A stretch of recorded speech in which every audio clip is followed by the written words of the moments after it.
자, 여러분 안녕하세요. 이번 시간 저희 116회차 태림 상사에 대해서 문제 풀어보도록 하겠습니다. 자, 여러분들 먼저 프로그램은 이 퇴림 상사로 로그인을 진행해 주셔야 되겠죠. 자, 로그인이 모두 다 되셨다고 한다면 문제 1번 기초정보관리와 전기분 재무제표에 대한 문제부터 풀어보도록 하겠습니다. 자, 전체 10점을 이렇게 배점을 가지고 있는데요. 첫 번째 거래처 등록은 3점입니다. 여러분들 거래처 등록이라는 기초정보관리의 메뉴를 클릭해서 들어와 주셔야 되겠죠. 자, 그러면 이렇게 메뉴가 보여지고 있는 상태에서 맨 아래 빈칸에다가 거래처 코드 5000번부터 진행을 해봅니다. 자, 5000번은 사실 5 플러스 누르셔도 되는 거죠. Shift 괄호 열고 주식회사 괄호 닫고 대신 전자입니다. 자, 그 다음 거래처에 대한 유형, 이 동시라든가 매출이나 매입이 있습니다. 여기 보시다시피 매출로 등록하세요 라고 했으니 지금까지 나왔던 기출문제들에서 다 동시로 선택을 했어. 동시로 할 거야 라고 하시면 곤란합니다. 매출의 유형은 문제에서 명확하게 매출로 하세요 라고 이렇게 제시를 해 주었습니다. 자, 사업자 등록번호 108에 811357 9번이었습니다. 대표자 성명에 대해서는 지금 현재 김영일이다 라고 해서 첫 번째 줄 오른쪽 끝에 자유가 나와 있죠. 자, 업태는 제조였으며 종목은 전자제품이다 라고 선택을 해주시면 됩니다. 자, 우편 번호 입력은 생략해도 무방합니다 라고 했으니 그냥 우편 번호 검색 없이 옆에 경기도 시흥시 이렇게 쓰셔도 됩니다. 자, 혹은 여러분들 옆에 검색 버튼 누르셔서 진행을 해주셔도 되겠죠. 정황대로, 그 다음에 56, 그리고 정황동. 자, 이렇게 등록을 해주시면 되겠습니다. 혹시라도 나는 우편 번호를 등록하고 싶어요 라고 하는 친구들 오른쪽에 이 버튼을 눌러주셔도 좋고 F2를 눌러주셔도 상관없습니다. 자, 정황대로, 그 다음에 56 이렇게 해서 엔터 누르게 되면 지금 현재 정황대로 56은 정황동이다 라고 안 하고 세종 월드빌딩이다 라고 나오게 되죠. 그러면 여기에서 해당 사항이 없는 세종월드 빌딩이다 라는 표현은 이렇게 삭제를 하시고서 진행을 해주셔야 됩니다. 또 하나 이렇게 진행을 하셨을 때 56 옆에 정황동이다 이렇게 써야 되는데 아랫줄로 아래로 내려와서 쓰여져 있다는 걸 확인해 볼 수 있습니다. 자, 이런 경우 상관은 없습니다. 어쨌든 문제에서 제시가 되는 내용들을 여러분들이 오타 없이만 잘 등록을 하셔도 됩니다. 자, 만약에 나는 이게 싫었어 라고 한다면 그냥 우편번호 없이 옆에다가 정왕동 이렇게 쓰시고 아래줄은 아무것도 쓰여지지 않은 상태로 끝을 내셔도 상관없습니다. 자, 다음 문제 보도록 하겠습니다. 이번에는요, 거래처별 초기월이다 라고 해서 거래처별 초기월 메뉴를 들어가 보도록 할게요. 자, 거래처별 초기월이다 라는 메뉴는 왼쪽에 아래쪽에 있습니다. 자, 초기월 메뉴 클릭하고 들어가 보자. 자, 초기월 메뉴에서 여러분들이 체크해야 될 내용들이 뭐가 있는지 보도록 할게요. 자, 채권 채무와 관련해서 일단 제일 첫 번째 외상 매출금이라는 채권이 보여지고 있습니다. 동명상사는 일치하지만 거래처는 일치하지만 오른쪽 금액이 지금 차익이 발생하고 있습니다. 6 플러스 엔터 누르시면 이렇게 차익이 사라지게 되겠죠.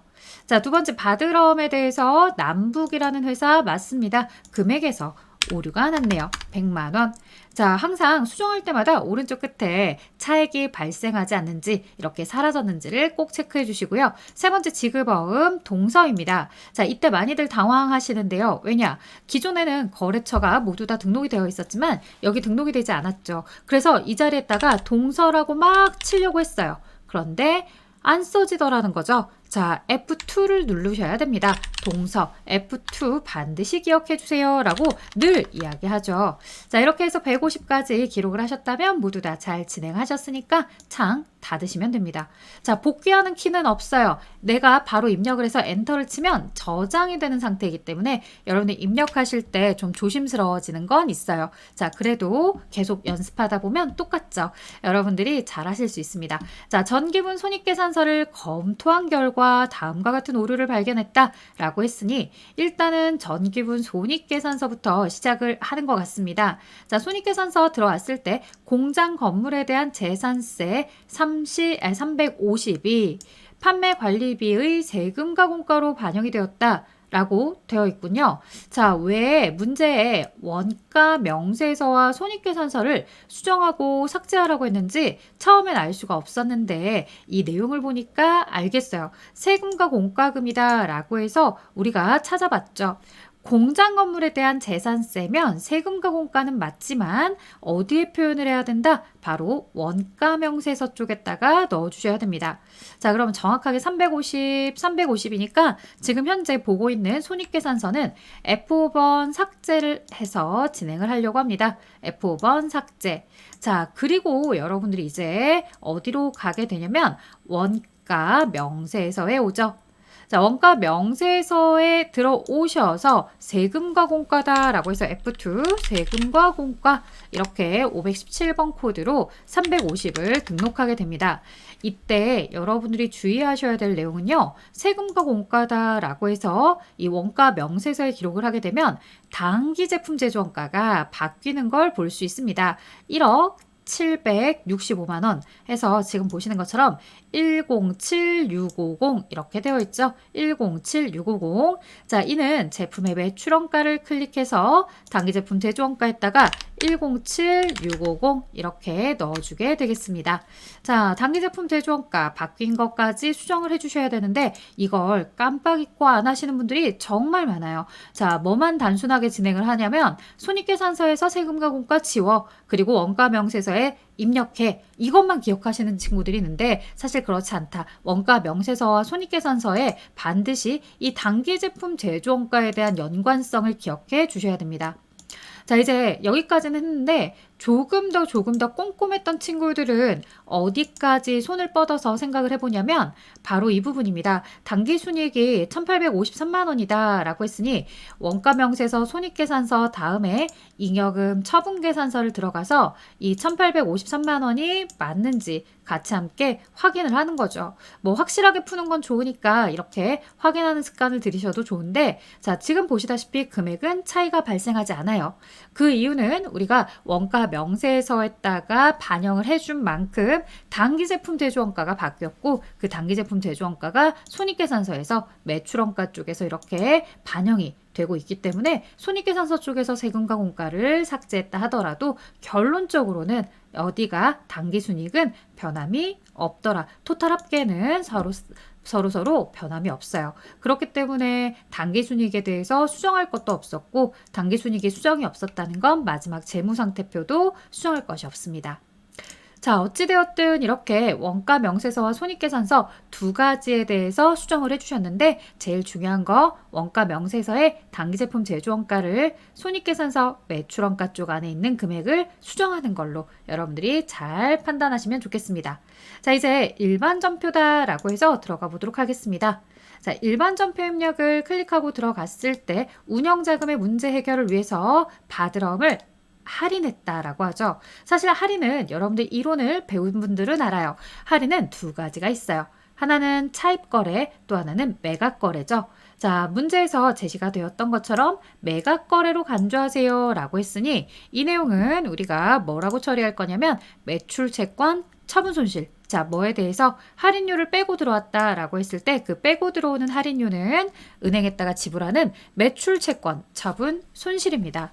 자, 8월 5일 날 대변으로 바드럼이 사라지는 거래입니다. 자, 이렇게 우리가 추심을 해서 만기가 되어서 추심을 한다거나 아니면 배서양도를 한다거나 혹은 부도가 발생하거나 지금 보는 것처럼 할인에 매각거래다라고 할 때의 특징들은 대변으로 바드럼이 사라지는 거죠. 자, 기경상사다라고 기록을 해주면서 100만 원. 자, 그 다음 차변에 우리가 할인료를 빼고 들어왔다라고 했을 때 그 할인료 이제 여러분들은 기계적으로 기억해 줄 겁니다. 매각거래 할인료는 매출채권 처분 손실이야. 이렇게 기억해 주시는 거죠. 자, 그리고 나머지가 보통예금 계좌로 입금이 되었다라고 했으며 그 나머지 금액은 100만 원에서 26만 원을 제외한 74만 원이 되는 겁니다. 자, 다음 보도록 하겠습니다. 다음 문제 8월 10일 날짜로 들어가서 보도록 할게요. 자, 본사 관리부 직원의 국민연금 80, 카드 수수료 8,000원을 일괄해서 납부했다고 합니다. 자, 그렇다면 대변에 여러분들 회사가 카드로 결제했다라고 했을 때 카드 결제는 미지급금 이렇게 많이 쓰시죠? 나 하나카드에 결제해야 될 돈이 생겼어. 얼마나? 라고 했더니 내가 80만 원에 국민연금을 내려고 하는데 거기에 카드 수수료까지 붙여서 80만 8천 원을 카드사에다가 내야 돼. 자, 그래? 그러면 수수료까지 합쳐서 80만 8천 원을 결제하고 왔구나. 차변에 그 이유가 뭐야? 라고 하는 거죠. 자, 내용을 들어봤더니요. 일괄해서 납부했다고 했을 때 이 납부한 국민연금에서 50%는 회사가 부담해 준 거래요. 회사가 부담해 준 건 세금과 공과래요. 자, 그러면 세금과 공과 800번입니다. 본사 관리부 직원. 이 세금과 공과는 40만 원을 기록해 줍니다. 40만 원이라는 숫자는 80만 원의 전액에서 50%에 해당하는 걸 계산한 거고요. 나머지 50%는 원천 징수한 금액이다 라고 되어 있어요. 내가 80에 대한 국민연금을 납부할 때 실제로 이 직원이 절반 부담하고 회사가 반을 내주는구나. 회사가 내주는 반은 세금과 공과, 직원한테 받아놨던 것은 예수금이라는 계정이었지라고 해서 써줍니다.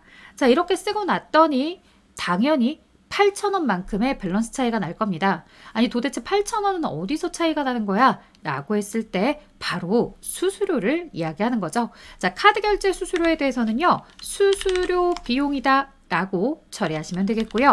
카드 수수료에 대해서 역시나 여러분들이 800번대로 이렇게 같이 맞춰주시면 되겠습니다.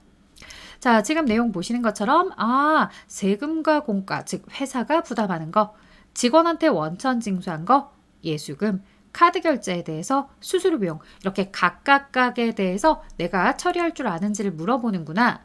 또 하나 대변의 카드 결제액을 미지급금으로 처리하되 그와 관련해서 하나카드, 카드 회사를 써주는 걸 나한테 묻고 싶었구나 라고 이야기하시면 됩니다.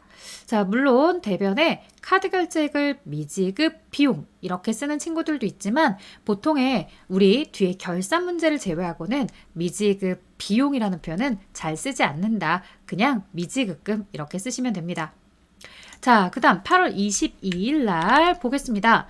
공장에서 사용할 비품을 무상으로 받았다. 자, 차변에 회사는 비품이라는 자산이 증가합니다. 증가하는 자산은 공정가치 500만 원으로 기록해 주시면 되겠고요. 대변에 무상으로 받았다라고 했을 때 무상으로 받은 부분은 자산을 공짜로 증여받았다라는 영업의 수익의 자산 수중익 이 계정을 쓰시면 되겠죠? 자, 이건 계정만 알면 정말 빨리 잘 풀 수 있었던 문제입니다. 만약에 대주주가 취득했던 가격도 알려주고 현재 공정가치도 알려주면 이거는 내가 취득하는 시점에 공정가치로 취득원가를 써야 돼. 뭐 이런 부분들을 고민할 거리가 되었겠지만 보시다시피 금액도 헷갈리는 거 없이 딱 500만 원 한 가지만 자료가 등장을 했네요. 그래서 500만 원의 비품을 자산 수중익 이렇게 진행을 합니다. 자, 이제 9월 4일 날 들어가도록 할게요. 주식회사 경기로부터 원재료를 구입하기로 계약하고 계약금을 보통예금 계좌에서 지급하였다. 자, 일단 대변의 보통예금이다 라는 건 잘 써요. 잘 써요. 자, 진짜 많이 실수하는 것 중에 하나. 분명히 계약금을 냈다라고 했잖아요. 근데 왜 자꾸 원재료라고 쓰세요? 원재료라고 쓰시면 안 되죠. 계약금을 낸 것은 먼저 지급하다, 돈을 지급하다 라고 해서 선급금, 계약금을 먼저 지급한 건 선급금이라는 표현을 반드시 써주셔야 됩니다. 이런 부분들을 여러분들이 놓치지 않도록 주의를 해주셔야 될 거예요. 자, 다음 보도록 하겠습니다. 10월 28일 날 영업부에서 사용할 소모품을 현금으로 구입하고 아래의 간이형 수중을 수취하였다 라고 표현을 해주네요. 자, 그러면 소모품을 현금으로 구입했다 라고 했는데 문제는 비용으로 처리할 것 이렇게 표현을 해줬습니다. 자, 비용으로 처리하는 문제에 대해서는 10월 28일 날 차변에 소모품 B가 되겠죠. 영업부에서 사용할 것이기 때문에 800번대 코드의 소모품비를 이렇게 선택해 줍니다. 소모품비와 관련해서 800번대로 해당하는 액수를 확인해 주면 공급대가 총액 7만 원, 대변에 현금으로 구입하고 했으니 이렇게 현금 쓰셔도 좋겠고요. 혹은 여러분들마다 나 여기다 출금 전표를 할래 라고 해서 소모품비라는 내용 한 줄만 실제로 입력을 했어도 상관은 없습니다. 자, 그런 내용들을 여러분들이 잘 알고 있는지 출제자들은 너무너무 궁금해하고 있으니까요. 여러분들 하나하나씩 어디에다가 디테일을 잘 살려야 될지 봐주셨으면 합니다. 그래서 자산 처리하라고 했는지 비용 처리하라고 했는지 그런 부분들 하나하나씩 여러분들 놓치시면 안 되겠죠. 그래서 잘 판단을 해주시면 됩니다. 이제 다음 보도록 하겠습니다. 12월 1일 날짜. 자, 단기 시세 차익을 목적으로 주식을 25,000원에 취득하였다. 발생한 취득 실수로 5만 원과 함께 대금을 모두 다 보통예금에서 이체했습니다. 자, 차변에 단기 시세 차익을 목적으로 이렇게 표현을 했죠. 단기 시세 차익의 목적은 단기 매매 증권입니다. 자, 우리가 여러 가지 조건들이 있어요. 만기까지 보유할 의도와 능력을 가졌느냐, 만기 보유 증권, 단기간 내에 매매 차익을 목적으로 했느냐, 단기 매매 증권, 이도저도 아니다, 혹은 장기 투자다 라고 하면 매도 가능 증권, 이렇게 세 가지 크게 구분하는 거 기억을 해주세요 라고 합니다. 자, 이는 단기 시세 차익 목적이니까 단기 매매 증권이고요. 100주를 25,000원씩 주당 25,000원씩 취득을 합니다. 그러면 100주 곱하기 25,000원이다 라고 했으면 250만 원이겠죠. 자, 여기서 조심. 취득할 때 수수료는요. 수수료 비용 계정일 텐데요. 단기 매매 증권의 수수료는 반드시 900번 코드를 쓰셔야 됩니다. 영업의 비용 코드로 쓰셔야 돼요. 984번 코드를 쓰지 않은 문제들은 정답들은 모두 오답 처리가 됐을 겁니다. 이런 부분들 주의해 주세요. 자, 보통예금 계좌에서 이체해서 지급했다라고 해서 대변의 마지막 보통예금에 대해서 255만 원까지 체크해 주시면 되겠습니다. 자, 이제 일반 전표에 대해서 모두 다 끝이 났다면 매입 매출 전표다라고 해서 넘어가 보도록 하겠습니다. 자, 여러분들 매입 매출 전표는 제가 이번에 최근에 이 116회차가 끝나고 나서 매입 매출 전표에 대한 강의를 올려드렸습니다. 그래서 유형을 파악하는 첫 번째 시간부터 매출한 시간, 매입한 시간에서 강의를 업로드해드렸으니 혹시라도 매입 매출 전표가 너무 어려워요 라고 하는 친구들은 그 강의를 참고해주세요. 자, 7월 5일 날짜 들어갔다. 제품을 판매하고 카드 결제했어요. 매출이죠. 매출이고 카드 전표만 있습니다. 사실 여기에 세금 계산서가 있었다면 가장 원칙인 11번 과세였겠지만 카드 전표만 있으니 매출에 카과, 카면, 카형을 고민해 볼 수 있을 겁니다. 자, 아래쪽에 보시다시피 부가가치세가 과세가 된 거래였기 때문에 17번 카과 거래를 넣어주죠. 자, 공급가액. 제품이라고 품목 굳이 넣지 않습니다. 안 넣으셔도 상관없어요. 자, 여기를 조심하세요. 공급가액 자리에는 공급 대가인 88만 원을 기록해 줍니다. 자, 거래처 들어가 보도록 하겠습니다. 제일상사. 자, 제일상사 넣으신 다음에 신용카드사 F2 삼성카드 넣어주시겠고요. 붕괴는 4번 카드입니다. 자, 그리고 아래쪽에 대변의 제품 매출의 부가세 수금 그리고 차변의 외상 매출금에 보시다시피 88만 원 삼성카드라고 거래처까지 잘 구분해서 들어가 있으면 됩니다. 자, 다음 보도록 할게요. 그러면 이제 다음 문제를 풀기 전에 앞서서 누군가 질문을 할 거예요. 선생님, 강사님 이거요. 메인 거래처와 다르게 이렇게 거래처를 바꿔주는 게 뭐가 있죠? 라고 물어보세요. 사실 기출문제 몇 개 풀어보면 다들 아는 내용이긴 하지만 마음이 급한 거야. 내가 시험이 얼마 안 남았어. 내가 실수할까봐 부담스러워. 자, 이런 경우 뭐가 있을까요, 여러분들? 지금 보시는 것처럼 카드 결제한 거 있고요. 또 하나, 바드럼의 배서양도에 대한 상황이 있고요. 또 하나, 가지급금이 있습니다. 보통 이 세 가지 상황에서 메인 거래처와 달리 거래처를 바꿔줘야 되는 경우들이 생기니까 이때는 조심을 해주셔야 되겠죠? 자, 7월 11일입니다. 지금 보시면 제품을 판매했고요. 100만 원은 현금, 1,500은 어음, 나머지 외상, 결제 내역 세 가지가 섞여 있네요. 자, 그래서 혼합으로 선택을 해줄 거고 내 회사는 태림상사, 내가 매출하는 상황, 그리고 이쪽 반대편에서 매입을 하고 있고 공급가액과 세액이 있고 세금계산서 정상적으로 있으니 매출 과세 거래를 넣어주겠습니다. 자, 7월 11일 날짜로 매출 과세 11번 등록을 해주는 거죠. 자, 이렇게 하신 다음에 물론 뭐 품목 수량 단가 넣으시는 분들이 있을 거예요. 하지만 저는 특별하게 입력 안 하고 공급가액 3,000에 부가세 300, 거래처 들어가자 연분홍 상사 연분홍, 그 다음에 전자세금 계산서였느냐? 전자다, 전자. 그러면 분계 혼합. 자, 제품을 매출한 거 맞았느냐? 제품을 판매하고 라고 했으니 제품을 매출한 상황은 맞았다. 자, 그럼 제품을 매출한 상황에서 대변의 부가세 수금, 차변의 현금 100만 원, 차변의 받으러음. 왜냐면 제품을 매출하고서 어음을 받았기 때문에 받으러음. 그리고 나머지 잔액에 대해서는 외상이다 라고 했을 때 제품을 외상으로 매출하면 외상 매출금 이렇게 선택을 해주시면 됩니다. 자, 지금 보시는 것처럼 제품 매출에 대해서 여기 100만 원의 현금, 1,500에 받으러움, 그리고 나머지 외상이다 라고 했을 때 외상 매출금 잘 봐주시면 좋겠고요. 받으러움에 대해서는 배서양도에서 받은 것이 아니기 때문에 거래처 다르지 않고요. 동일하고요. 그 다음에 외상 매출금도 메인 거래처인 연분홍 상사에게 대금을 받아야 되는 상황.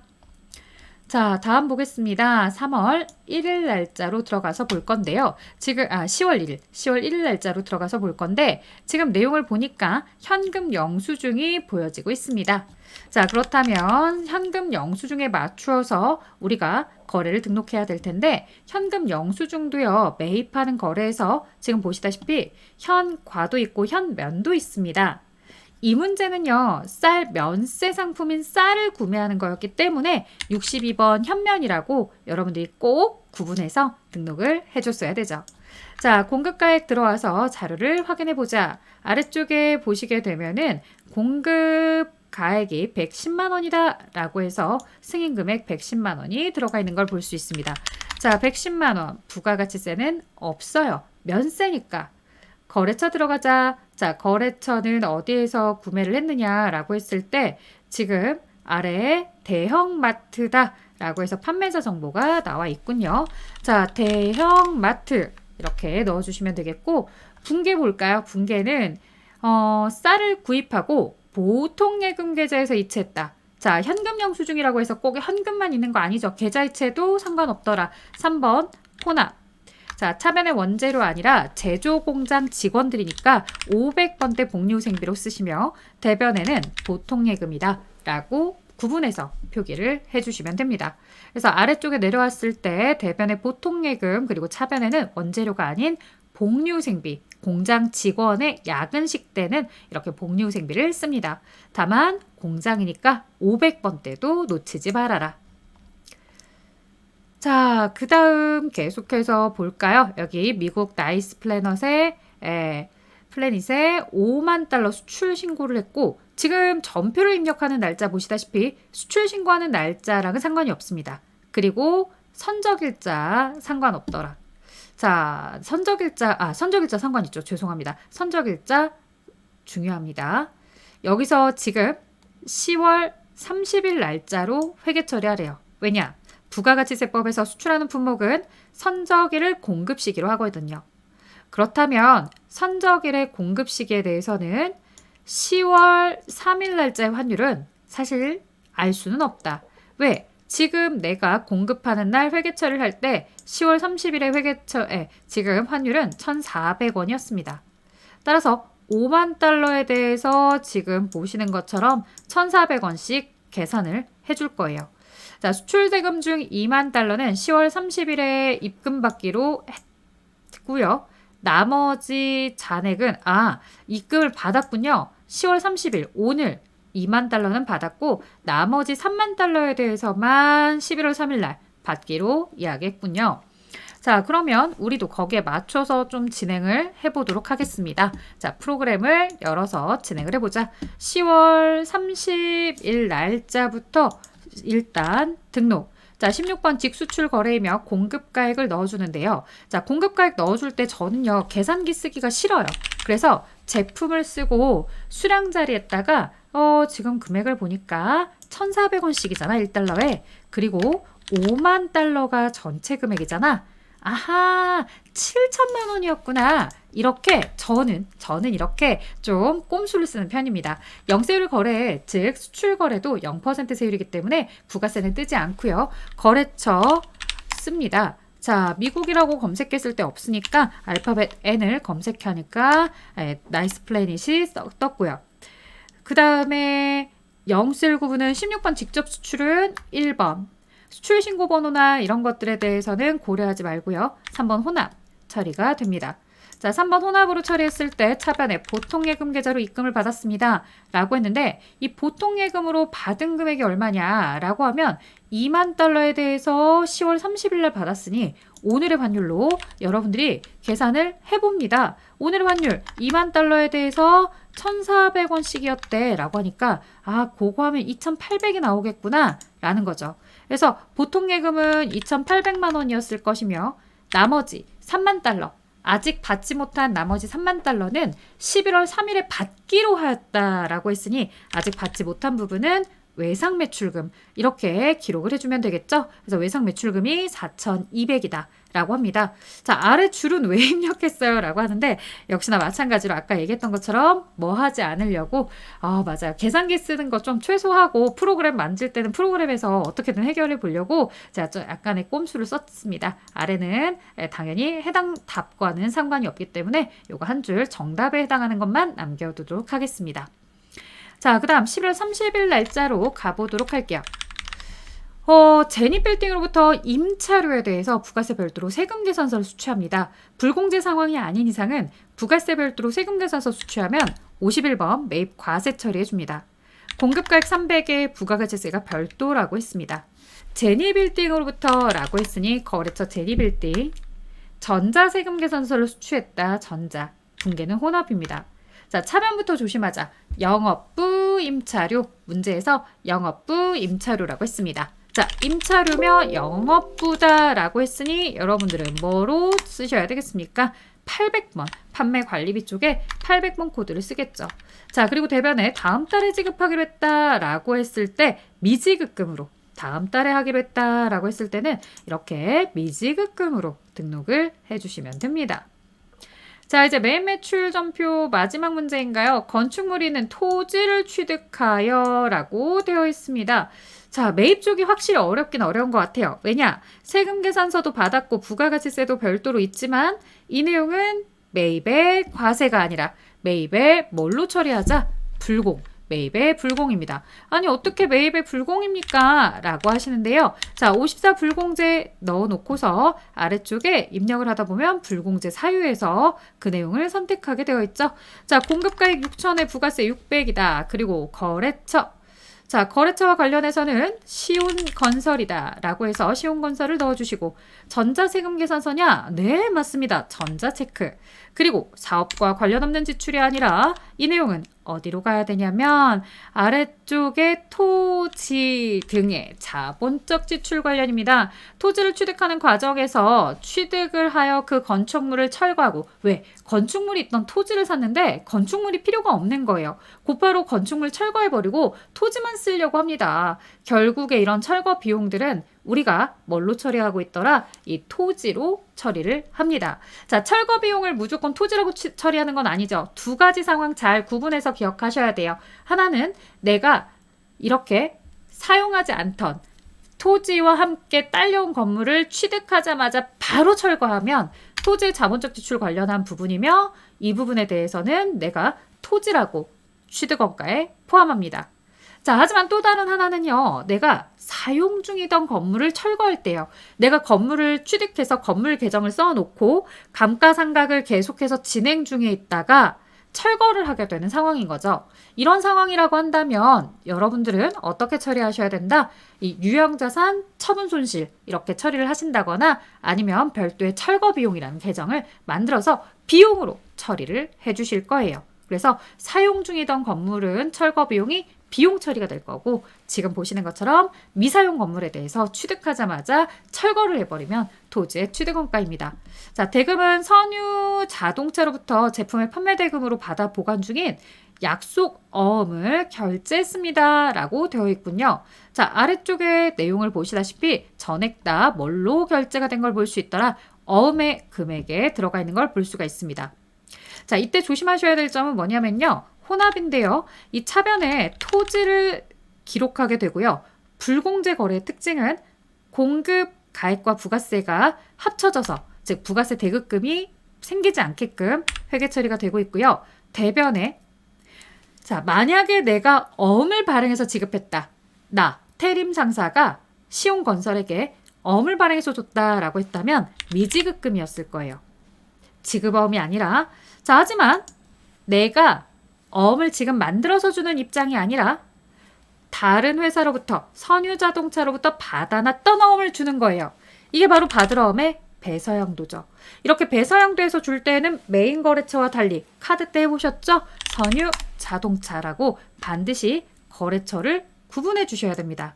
그래야지만 메인은 이 세금 계산서는 시용건설한테 받아온 거지만 내가 결제를 줄 때 어음은 선유자동차의 어음이 나간 거야 라고 여러분들이 맞춰주셔야 됩니다.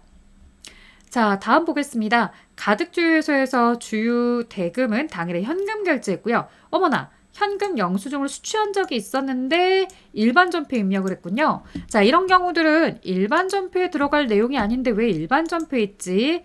일반 전표 9월 10일 날 들어가서 삭제를 하는 거죠. 지금 보시는 것처럼 이 녀석 복리후생비다 라고 해서 이렇게 22만 원으로 들어가 있구나. 요거 삭제하자.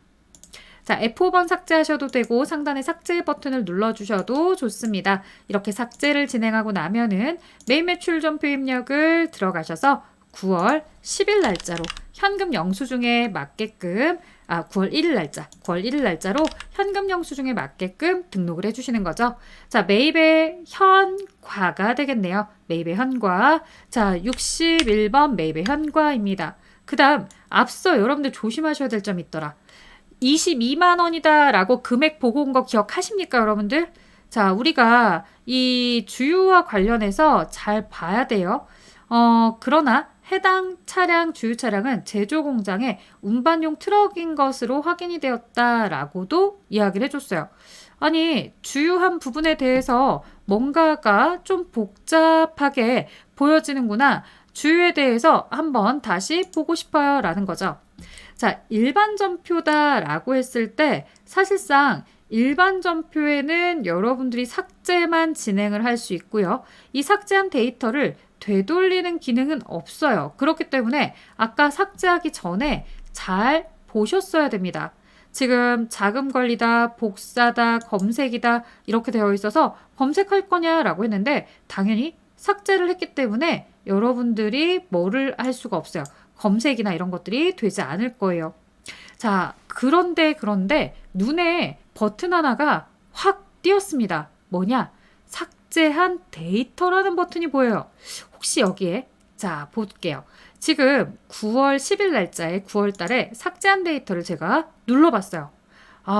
특정하게 날짜 선택을 할 수는 없었지만 삭제한 데이터다라고 해서 여기에서 복리후생비라고 지금 등록이 되어 있는 걸 확인해 볼 수 있구나. 근데 아까 나 잘못 삭제했었네. 9월 10일 날짜 거. 그래서 9월 10일 날짜 거는 다시 복귀해 주도록 하겠습니다. 자, 복귀하는 방법은 우리가 이 지금 어떻게 해야 되냐면 데이터 복구할게요 라고 해서 9월 10일 날짜에 다시 들어가서 이제 잘못 삭제했던 데이터를 갖다 놓고요. 사실 제가 아까 날짜를 잘못 입력했습니다. 차량 유지비였죠? 깜짝 놀랐어요, 여러분들. 자, 차량 유지비로 등록하는 내용들 여기 보시면 되겠습니다. 자, 사실 그냥 아까 9월 10일 날 거 잘못 찍었을 때 끊어서 가도 됐었는데 끊어서 가지 않았던 이유 중에 하나는 뭐 때문에 그러냐면 간혹 물어보세요. 삭제하는 걸 되돌리고 싶어요. 혹은 삭제되면 더 이상 영원히 끝인가요? 라고 할 때 제가 지금까지 대답은 안 돼요. 삭제한 거 되돌릴 수가 없어요. 라고요. 왜? 실제로 되돌리지 못하는 메뉴들도 정말 많아요.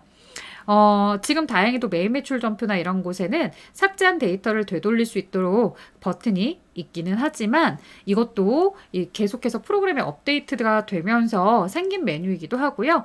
보통 이제 이 외적으로는 또 우리가 다른 쪽에서 예를 들어서 전기분 자료나 이런 거에서는 삭제한 이후에 되돌리기가 없는 경우들이 훨씬 더 많기 때문에 더더더 여러분들이 좀 신중하세요라고 이야기하기 위해서 많이 삭제하기가 어려우니까 그대로 여러분들 삭제할 때 주의하세요라고 많이 이야기합니다. 자, 어찌되었든 여러 가지 썰은 다 됐고요. 이제 11만 원이다 라고 하는 공급 대가 넣고 시작을 합니다. 자, 제가 창을 2개 띄웠죠. 일반 전표 아직 삭제 안 하고 그대로 둔 상태에서 메인 매출 전표를 먼저 등록을 하는 거예요. 왜? 이 문제처럼 금액이나 이런 것들 혹은 거래처를 만약에 또 안 알려줬다면 그런 부분들에 대해서 삭제하기 전에 먼저 체크를 하는 거죠. 자, 가득 주유소의 분개에 대해서는 현금으로 당일 현금 결제했기 때문에 1번 현금 이렇게 이제 처리를 하는 거죠. 그리고 앞에 차량 유지비다라고 해서 이제 800번으로 기록이 된 걸 보았는데 알고 보니까 제조 공장용 운반용 트럭이다라고 했어요. 따라서 여기도 800번대 차량 유지비가 아니라 뭘로 쓰셔야 되겠더라? 차량 유지비 522번. 이렇게 500번대로 써줘야겠더라. 자, 이게 올바른 거래. 이게 현금 영수증과 관련된 거래였으며 지금 아래쪽에도 차량 유지비가 800번이 아니라 500번대로 등록을 해야 된대. 그렇구나. 그렇다면 요 9월 1일 날짜에 차량 유지비는 이제 중복되는 거래일 테니까 잘못된 거래는 삭제하자. 잘못된 거래를 삭제하고 메인 매출 전표에 올바른 거래만 하나 남겨두게 된 겁니다. 자, 다음 계속해서 볼게요. 격리부서 직원들을 대상으로 확정기여형 퇴직연금에 가입했다고 합니다. 자, 이체를 했는데 확정급여형에 가입한 것으로 알고 회계 처리를 잘못했군요. 자, 보통 확정급여형은 퇴직연금 운용자산, 확정기여형은 퇴직급여 이렇게 처리가 되어야 됩니다. 자, 그렇다면 메인 매출 전표는 됐고요. 일반 전표를 들어가서 확인을 해봅시다. 날짜 11월 12일이다. 퇴직연금 운용자산이라고 되어 있으나 여기를 퇴직급여라고 수정하자. 퇴직급여에서 경영관리부서 직원을 대상으로 라고 했으니 800번대 퇴직급여다. 이렇게 처리를 해주시면 되는 거죠. 자, 여기까지 모두 다 수정이 되었다고 한다면 다음 내용 결산으로 들어가겠습니다. 자, 하나은행의 정기 예금에 대해서 연이자율 1년 12달에 대한 이자죠. 4.5% 기간 경과분 이자를 계상했다라고 되어 있습니다. 자, 7월 달부터 시간이 경과된 부분을 따지면 12월 31일까지 7개월이 이렇게 지난 거고요. 정기예금 1,000만 원이다. 라고 이야기를 하고 곱하기 4.5%다 라고 이야기하며 12개월 중에 7월부터 12월 달까지 6개월에 대한 기간 동안의 시간이 경과된 겁니다.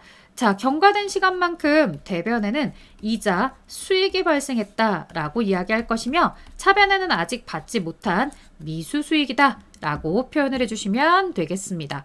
자, 그러면 여러분들이 계산기를 가지고서 계산을 해보자 라고 한다면 계산기를 이렇게 저도 열어보았습니다. 자, 실제 시험장에서는 보조 프로그램의 계산기 사용할 수가 없으니까 여러분들 직접 본인의 계산기를 이용해서 진행을 해보시고요. 자, 1,000만 원이다 라고 되어 있습니다. 곱하기 0.45, 0.045죠. 0.045, 그 다음에 곱하기 6 나누기 12 이렇게 진행을 했더니 22만 5천 원이 나오네요. 22만 5천 원.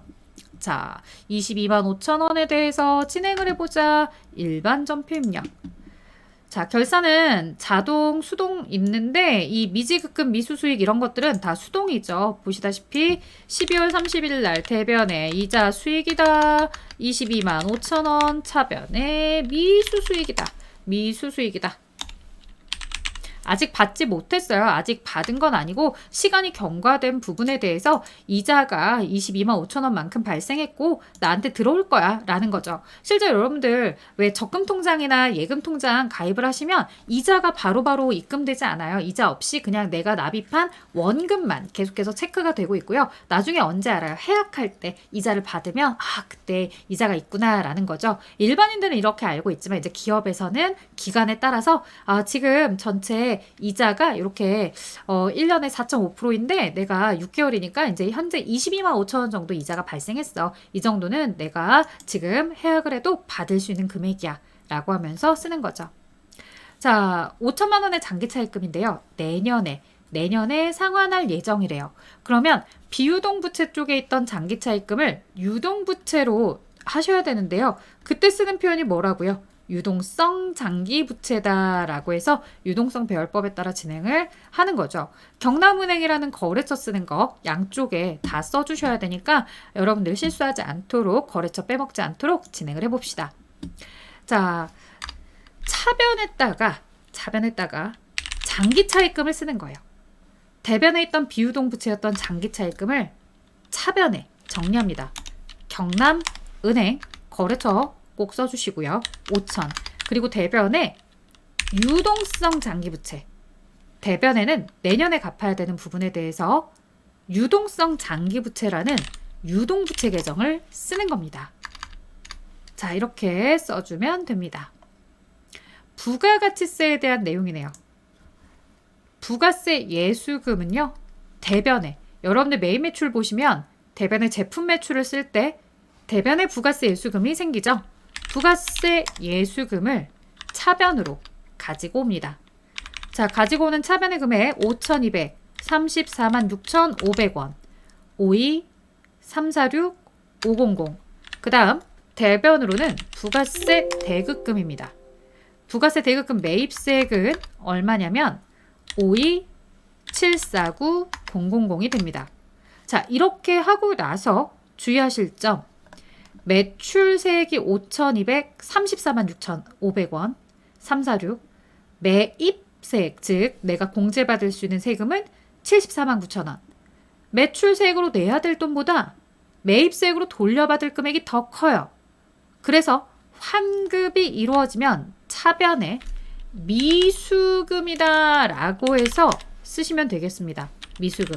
만약에 납부해야 하는 상황이었다고 한다면 납부해야 되는 세금은 대변에 미지급 세금 뭐 이런 식으로 표현을 했겠죠. 근데 지금 보시는 것처럼 매출세액에서 매입세액을 뺐더니 오히려 매입세액이 더 커서 환급을 받게 되더라. 그래서 차변의 금액이 빌 때는 미수금 이렇게 쓰시면 되겠고 만약에 대변이었다면 미지급 세금 이렇게 써달라는 표현이었을 겁니다.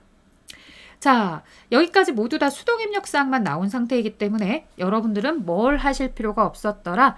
이 문제와 관련해서 특별하게 결산자료 입력을 가실 일은 없습니다. 이렇게 자동 입력이 없는데 굳이 결산자료를 입력 가서 전표 추가라든가 이런 걸 할 필요는 없더라. 자, 그 다음 계속해서 보도록 하겠습니다. 이제 전표에 대한 내용은 끝났고요. 장부 조회 가도록 하겠습니다. 3월 말 현재 외상매출금 잔액이 가장 큰 거래처입니다. 거래처 원자.